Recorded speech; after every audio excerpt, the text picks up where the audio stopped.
Hello दोस्तों, जय हिंद। आप सभी का स्वागत है मेरे चैनल अर्थ एकेडमी में। हम लोग शुरू कर रहे हैं रेलवे एग्ज़ाम की प्रैक्टिस।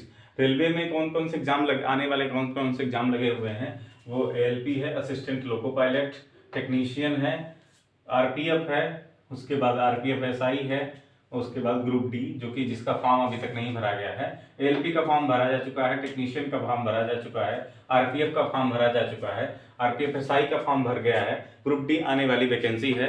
तो इन सभी में जो प्रीवियस ईयर में क्वेश्चन पूछे गए हैं उन क्वेश्चन की प्रैक्टिस हम लोग करेंगे। आज शुरू कर रहे हैं। पर डे लगभग 10 से 15 क्वेश्चन की प्रैक्टिस करेंगे सभी से, ठीक है। वो सब्जेक्ट क्या होगा? साइंस का।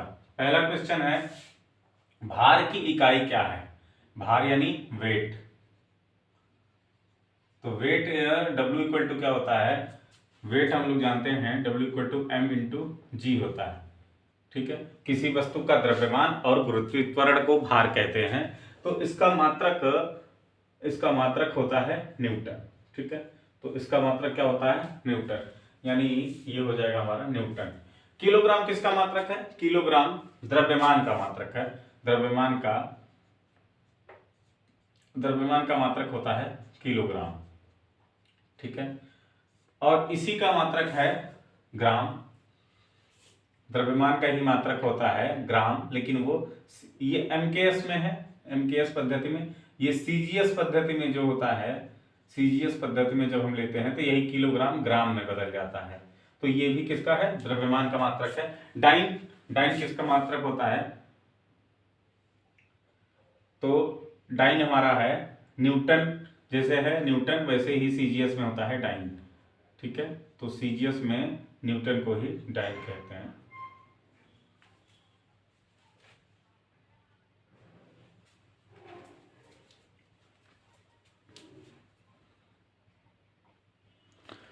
दूसरा क्वेश्चन है, संवेग यानी मोमेंटम की इकाई क्या है या यूनिट क्या है? तो मोमेंटम P इक्वल टू होता है संवेग P बराबर m इंटू वी। m क्या है? m है द्रव्यमान इंटू वेग, ठीक है। तो द्रव्यमान क्या होता है? द्रव्यमान की यूनिट हो जाएगी किलोग्राम, और वेग की होती है मीटर पर सेकेंड। तो यानी किलोग्राम मीटर सेकेंड पे -1 सेकेंड ऊपर चला जाएगा। तो यहाँ पे ऑप्शन हमारा हो जाएगा B is correct. Option B हमारा सही होगा। संवेग का फॉर्मूला होता है द्रव्यमान गुणे वेग, ठीक है। आगे बढ़ते हैं। तीसरे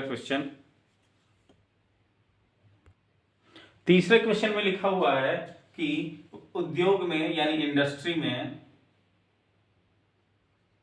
इंडस्ट्री में शक्ति की इकाई, शक्ति यानी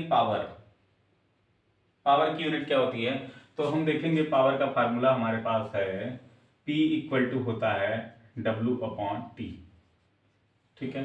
P इक्वल टू W/T यानी कार्य करने की दर को शक्ति कहते हैं।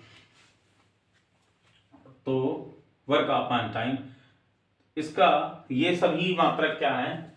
सभी मात्रक जो है किलोवाट, वाट, ये कार्य की है, ये तो नहीं होगा। ये किलोवाट भी है, वाट भी पावर का यूनिट है, ये अश्व शक्ति ये भी पावर की यूनिट है। तो हॉर्स पावर जिसको कहते हैं, हॉर्स पावर, तो वो तीनों है। इंडस्ट्री में सबसे बड़ा पावर यही है अश्व शक्ति। तो इंडस्ट्री में हॉर्स पावर यूज होता है। 1 हॉर्स पावर इक्वल टू हो जाता है 746 वाट, ठीक है। 1 HP इक्वल टू होता है 746 वाट, ठीक है। आगे बढ़ते हैं। नेक्स्ट क्वेश्चन है हमारा, ध्वनि को मापने के लिए कौन सी यूनिट का उपयोग किया जाता है? डेसिबल, हर्ट्ज, ओम या वोल्ट? ध्वनि यानी वॉइस को नापने के लिए कौन सी यूनिट का यूज किया जाता है? तो अभी देखा होगा आईपीएल चल रहा है, जब धोनी बैटिंग करने आते हैं तो 126 dB दिखाता है शोर। तो यानी dB डेसिबल यूज किया जाता है ध्वनि को मापने के लिए। या विराट कोहली आते हैं तो 130 के लगभग पहुंच जाता है डेसिबल। तो वही है ध्वनि की यूनिट, ठीक है। ध्वनि को मापने के लिए dB का यूज करते हैं। हर्ट्ज किसकी यूनिट है? हर्ट्ज फ्रीक्वेंसी की यूनिट होती है। फ्रीक्वेंसी यानी आवृत्ति। आवृत्ति क्या है? आवृत्ति की यूनिट हर्ट्ज होती है। ओम किसकी यूनिट है? ओम प्रतिरोध की यूनिट ओम होती है। प्रतिरोध, अभी जब आएगा क्वेश्चन, प्रतिरोध की यूनिट ओम है। प्रतिरोध क्या है? धारा के मार्ग में यानी करंट के मार्ग में जो अवरोध उत्पन्न करता है उसी को प्रतिरोध कहते हैं। वोल्ट किसकी यूनिट है? वोल्ट यूनिट है विभवांतर की। विभवांतर की यूनिट होती है वोल्ट। ठीक है, तो ये रहा चौथा क्वेश्चन। आगे बढ़ते हैं हम पांचवें क्वेश्चन पे। पांचवा क्वेश्चन है कि विद्युत आवेश की इकाई क्या है, यानी इलेक्ट्रिक चार्ज की यूनिट। इलेक्ट्रिक चार्ज इसी को कहते हैं विद्युत आवेश। ठीक है, विद्युत आवेश यानी I इक्वल टू होता है Q/T। तो यहाँ पे Q इक्वल टू होता है IT या Q इक्वल टू होता है NE। दो फार्मूले होते हैं चार्ज के, विद्युत आवेश के।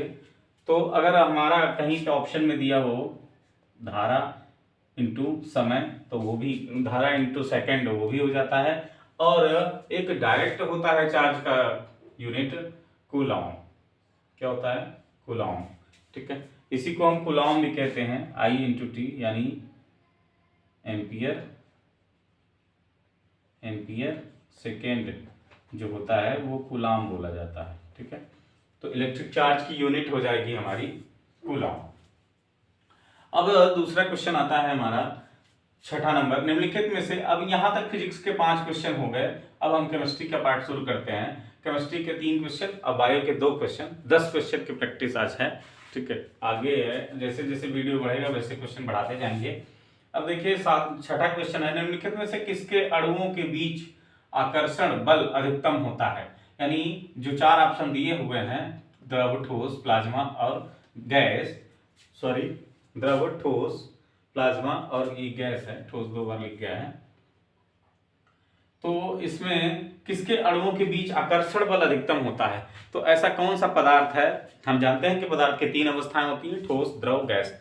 लेकिन 2 अवस्थाएं और हो गई हैं, उसको कहते हैं, एक को प्लाज्मा, एक को बोस-आइंस्टाइन कंडेंसेशन। ठीक है, 5 अवस्थाएं वैज्ञानिकों ने डिसाइड कर दी हैं। अब मेनली 3 होती थी। तो इनमें सबसे ज्यादा आकर्षण बल किसके बीच में होता है? जो ठोस होगा उसी के बीच में सबसे आकर्षण बल अधिकतम होगा, क्योंकि उसके अणु पास पास होंगे और एक अत्यधिक बल से बंधे होते हैं, इसलिए उनके बीच में आकर्षण बल अधिकतम होता है। अभी तक वैज्ञानिकों द्वारा पदार्थ की कितनी अवस्थाएं तय की जा चुकी हैं? जैसा कि हमने पिछले क्वेश्चन में बोला, अगला क्वेश्चन वही है कि अभी तक पदार्थ की कितनी अवस्थाएं तय की जा चुकी हैं? 5। ठोस, द्रव, गैस, प्लाज्मा और बोस-आइंस्टाइन कंडेंसेशन। ठीक है, तो 5 अवस्थाएं अभी तक तय की जा चुकी हैं वैज्ञानिकों द्वारा। ठीक है, अब 8वां क्वेश्चन है हमारा।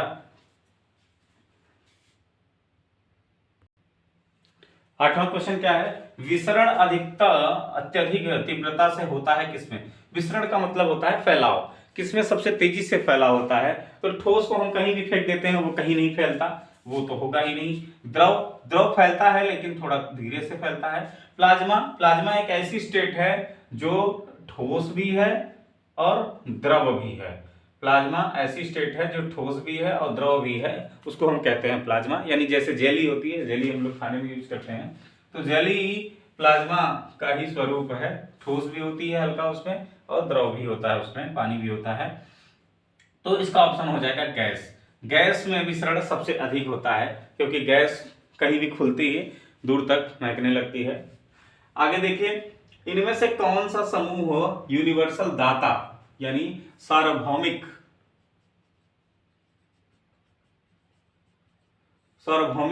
दाता ब्लड ग्रुप माना जाता है? तो जैसा कि हम लोगों को पता है कि ब्लड ग्रुप की खोज लैंडस्टीनर ने करी थी। 4 टाइप के ब्लड ग्रुप हमारे शरीर में होते हैं, AB, O, A, B। तो सर्वदाता कौन सा होता है? O ग्रुप जो होता है सर्वदाता होता है। AB जो होता है वो सर्वग्राही होता है। ठीक है, AB सर्वग्राही और O सर्वदाता। ठीक है, मानव रक्त का पीएच मान कितना होता है? पीएच वैल्यू ह्यूमन ब्लड की पीएच वैल्यू कितनी होती है। तो पीएच का मान हल्का क्षारीय होता है। तो पीएच स्केल जैसा कि हम जानते हैं 7, 8, 0 से शुरू होकर 14 तक होती है पीएच स्केल। तो इसी के बीच में तो पीएच का मान क्षारीय होता है, यानी लगभग 7 से ऊपर होना चाहिए। 7.0 से 7.8 तक होता है पीएच हमारे ब्लड का। ठीक है, तो ये रहे आज के 10 क्वेश्चन। ऐसे ही आगे अगले वीडियो में क्वेश्चन की संख्या बढ़ती जाएगी। Thank you.